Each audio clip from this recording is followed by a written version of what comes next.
Katika maadhimisho ya siku ya hedhi salama duniani, taasisi ya The Desk and Chair Foundation imefika wilayani Magu na kugawa taulo za kike kwa wasichana zaidi ya 600 wa shule za Bugatu Sekondari, Nyankonya shule ya msingi na Bugatu shule ya msingi.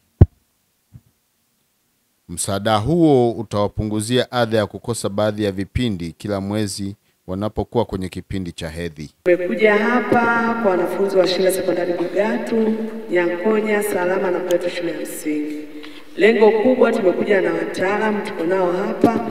Tumekuja kutoa msaada wa taulo za kike.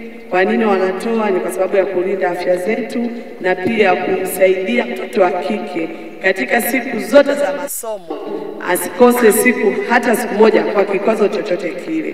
Kwa hiyo naomba Dr. Mihindi, nimeambatana na wenzangu kutoka taasisi ya The Desk and Chair Foundation. Ni taasisi inayopatikana Mwanza inayojihusisha na shughuli mbalimbali za kijamii. Na miongoni mwa shughuli tunazozifanya ni pamoja na kumsaidia mtoto wa kike kubaki shule wakati akiwa kwenye siku zake au akiwa kwenye hedhi. Tuko pamoja? Kwa siku ya leo tutaweza kuongea mawili matatu kuhusu hedhi salama, hedhi ni nini, lakini baadaye tutawapa watoto wa kike hedhi. Naitwa kwangu Salala Emmanuel, ni mwanafunzi wa kidato cha 4 katika shule ya sekondari Bugatu. Nipo hapa mbele yenu ninatoa shukrani kwa shirika au kampuni linaloitwa The Desk and Chair Foundation. Kwangu mimi binafsi ninatoa shukrani za dhati sana kwa upendo wao wa dhati ambao wameuonyesha kwetu sisi wanafunzi wa shule ya sekondari Bugatu pamoja na wadogo zetu wanaotokea shule za msingi ambao ni shule ya msingi Salama, Bugatu pamoja na Nyankonya. Kwani wameweza kutokomeza changamoto mbalimbali ambazo zilikuwa zinajitokeza kwetu wakati wa masomo. Pengine tulikuwa tunashindwa kujisomea kwa sababu ya changamoto wakati wa hedhi. Tunapokuwa hatuna pedi, wengi wanachafua nguo, kwa inawabidi kutoka shuleni kwenda nyumbani, wanakuwa wamepitwa na masomo. Asanteni sana, tunatoa shukrani zetu. Majina naitwa Loresia Clementi, ni mwanafunzi wa sekondari Bugatu, nasoma kidato cha 4. Nipo hapa mbele yenu naweza kuwashukuru Nuba Group Toronto kwa msaada wao mkubwa waliotufanyia kwa siku ya leo.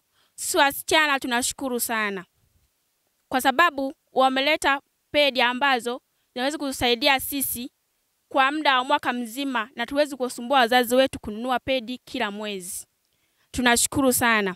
Ni makampuni au ni magrupu mengi sana ambayo yamepita hapa na hajaweza kuja kutuletea hizi pedi, lakini hili group la Toronto limefanya mambo makubwa sana katika siku ya leo katika shule ya sekondari Bugatu, pia na wanafunzi wa shule ya msingi Salama, Nyankonya na Bugatu shule ya msingi.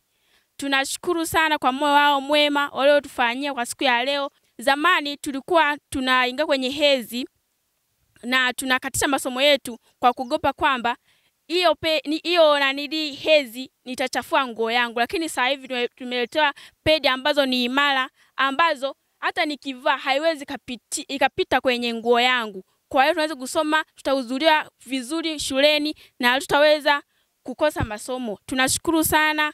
Nashukuru sana Nuba Group Toronto. Asanteni sana. Jina naitwa Mwalimu Diana Tungu, ni mlezi wa watoto shule ya msingi Salama.